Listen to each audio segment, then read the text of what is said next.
The amber glow of the streetlights flickered through the windows of Caroline Bennett's BMW as she sat motionless in her driveway, staring at her phone.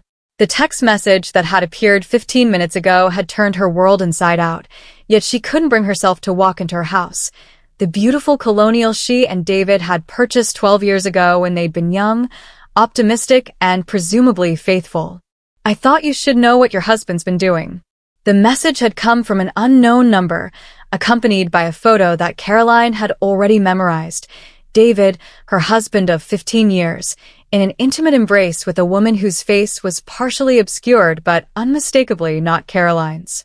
"Mom, are you coming inside?" Caroline jumped, nearly dropping her phone.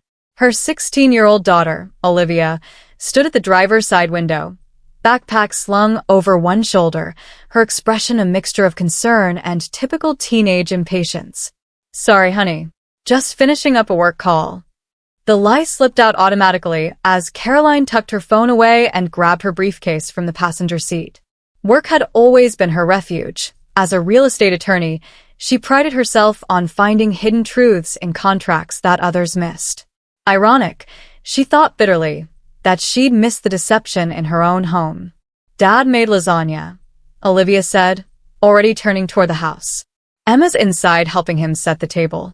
The mention of her 12-year-old daughter brought a fresh wave of nausea. Caroline gripped the steering wheel tightly, steadying herself. For their daughter's sake, she would walk into that house and play her part. For now. The dinner table buzzed with the usual family conversation. Emma chatted animatedly about her science fair project while Olivia scrolled through her phone between bites, occasionally contributing with non-committal grunts. David, at the head of the table, looked exactly as he always did. Attentive father, devoted husband, respected high school principal. Nothing about his warm smile or the way he asked about Caroline's day suggested a man living a double life. "The Richardson property closed today," Caroline said mechanically when David asked about work. "The easement issue finally got resolved."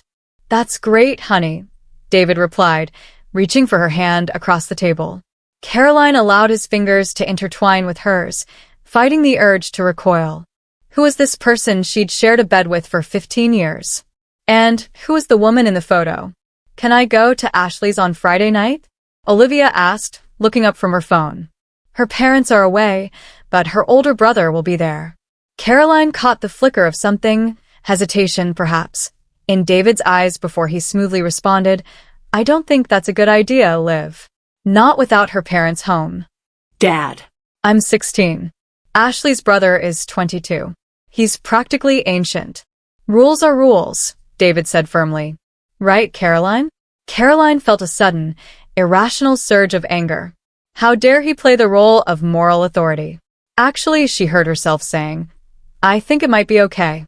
Ashley's brother Jacob is responsible. I've met him several times." David's fork paused midway to his mouth, surprise evident on his face. They'd always presented a united front to the girls. "Seriously? Thanks, Mom." Olivia's face lit up, and she immediately began texting, presumably to Ashley. "We should discuss this later," David said quietly. "Why?" "Because you don't like it when I make decisions without consulting you first." The double meaning in her words hung in the air between them. Emma looked up from her plate, sensing the sudden tension. "Is everything okay?" Caroline forced a smile. "Everything's fine, sweetie. Dad, and I just need to talk about some boring grown-up stuff later." The rest of dinner passed in uncomfortable silence, broken only by Emma's increasingly desperate attempts at conversation. Caroline watched David across the table, studying him like a stranger. How long had it been going on? Was it still happening? And most importantly, who knew? Later that night, after the girls had retreated to their rooms, Caroline stood in the kitchen loading the dishwasher while David finished wiping down the counters. The domesticity of the scene struck her as absurd given the volcano of emotions threatening to erupt inside her. "What was that about at dinner?" David finally asked, his voice low but edged with irritation. "We've always agreed about supervision for the girls." Caroline closed the dishwasher with more force than necessary. "Maybe I'm tired of always agreeing with you." "Caroline? Who is she, David?" The question hung between them like a live wire. David's face registered confusion, then wariness. Who is who? Caroline pulled out her phone, found the damning photo, and slid it across the kitchen island. Her. David stared at the screen, the color draining from his face. For several long seconds, he said nothing, and in his silence, Caroline heard confirmation of her worst fears. Caroline, I can explain. Save it. She turned away, unable to look at him. I need some air. She grabbed her keys and walked out, ignoring his calls behind her. The night air felt cool against her flushed skin as she climbed into her car with no destination in mind. She just needed to drive, to put distance between herself and the life she now realized might have been built on lies. Across town, in a modest apartment complex, Elise Martinez was also grappling with uncomfortable truths. At 38, she had built a comfortable life as a guidance counselor at Westlake High School, the same school where David Bennett served as principal. But tonight, staring at the collection of photos spread across her coffee table, she wondered if she'd been blind to what had been happening right under her nose. The photos had arrived in a plain manila envelope, slipped under her door sometime during the day. No note, no explanation, just 8 glossy prints showing various staff members in compromising positions. In one, David Bennett embraced a woman who was definitely not his wife. In another, the school's beloved English teacher, Marcus Wright, appeared to be accepting an envelope from a student's parent, the timing coincidentally close to when that student's failing grade had mysteriously improved. As the school's guidance counselor, Elise prided herself on her ability to read people, to see beyond the facades they presented. How had she missed these signs of corruption and betrayal among her colleagues? The most disturbing photo, however, was the one featuring her brother, Ray. 3 years younger and infinitely more troubled, Ray had always been Elise's responsibility, especially after their parents died. The photo showed him in what appeared to be an intense conversation with Edward Chambers, the school board president, a man with a reputation for dealing with problems through less than ethical means. Elise's phone buzzed with a text message. Have you received my package? We need to talk. Meet me at Riverside Park tomorrow at noon. Come alone. The message came from an unknown number, increasing Elise's unease. Who was collecting these photos? And why send them to her? A knock at her door startled her. Through the peephole, she saw Caroline Bennett, her face strained and eyes red-rimmed. Caroline? Elise opened the door, instinctively gathering the photos into a pile and sliding them under a magazine. Is everything okay? I'm sorry to show up like this, Caroline said, her voice trembling slightly. I didn't know where else to go. David Bennett sat in his darkened living room, his third whiskey of the night clutched in his hand. The photo Caroline had shown him was only part of the story, a story far more complicated than a simple affair. He'd been careless, allowing himself to be photographed with Melissa Chambers. But their relationship wasn't what it appeared to be. His phone buzzed with a text from an unknown number. Meet tomorrow, or everything comes out. Noon. Riverside Park. David drained his glass, wondering how many others had received similar messages.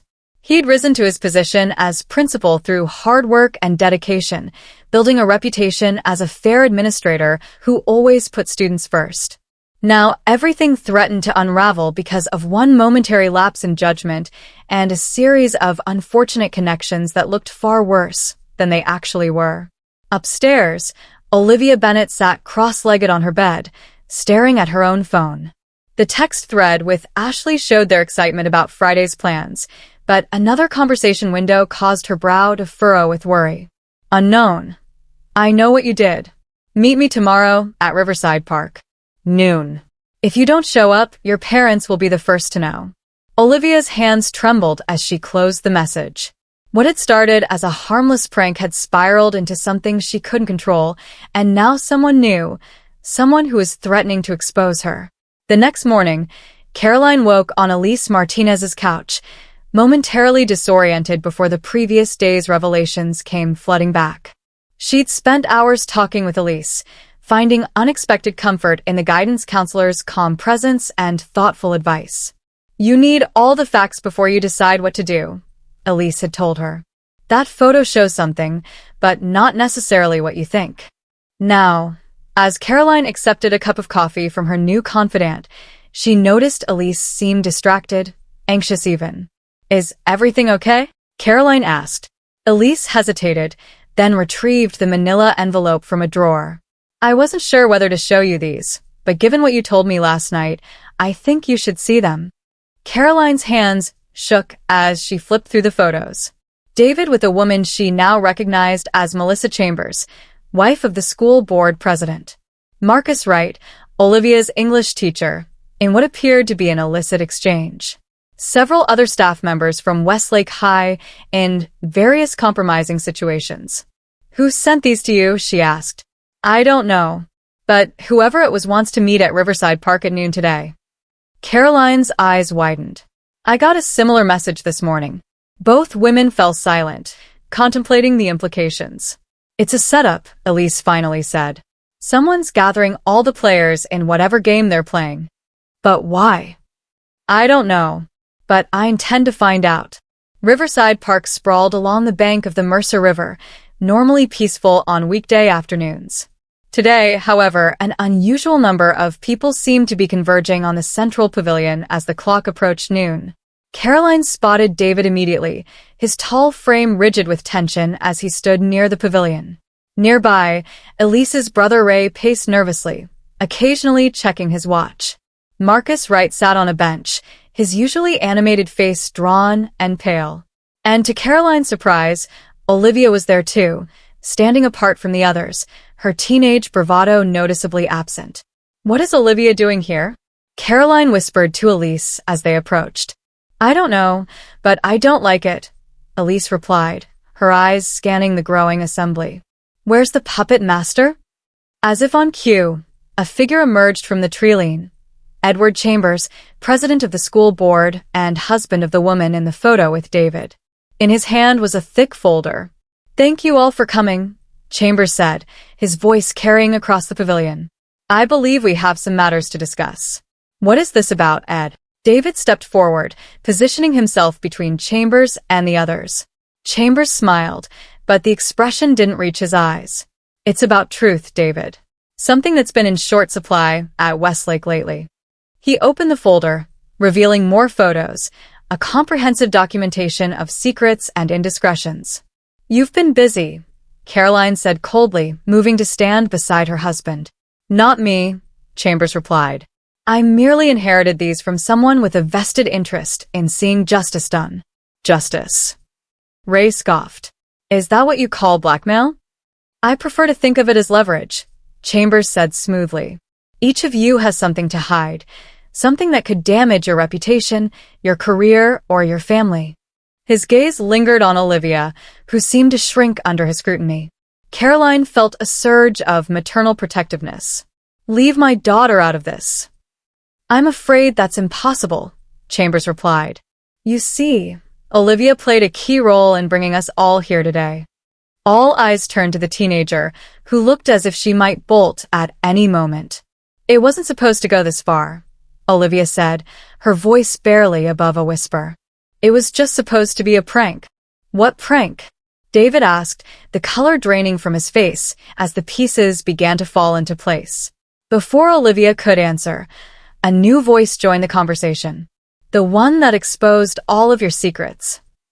Everyone turned to see Emma Bennett step out from behind a tree, a determined expression on her 12-year-old face and a camera clutched in her hands.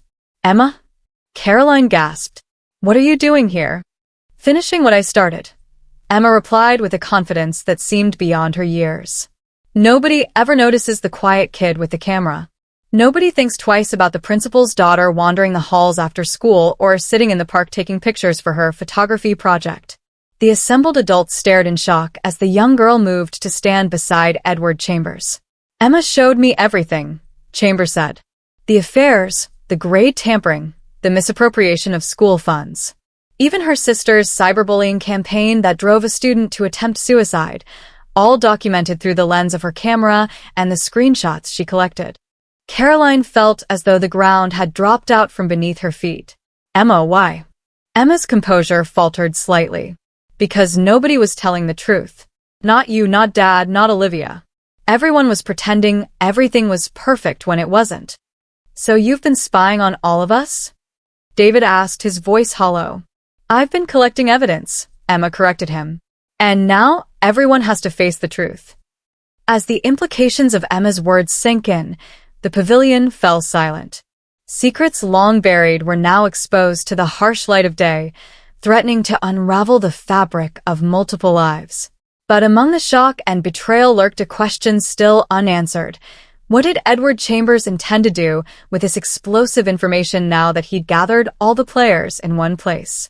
Caroline looked from her younger daughter to her husband, then to Olivia, seeing each of them as if for the first time, not as the people she thought she knew, but as complex individuals with hidden depths she'd never suspected.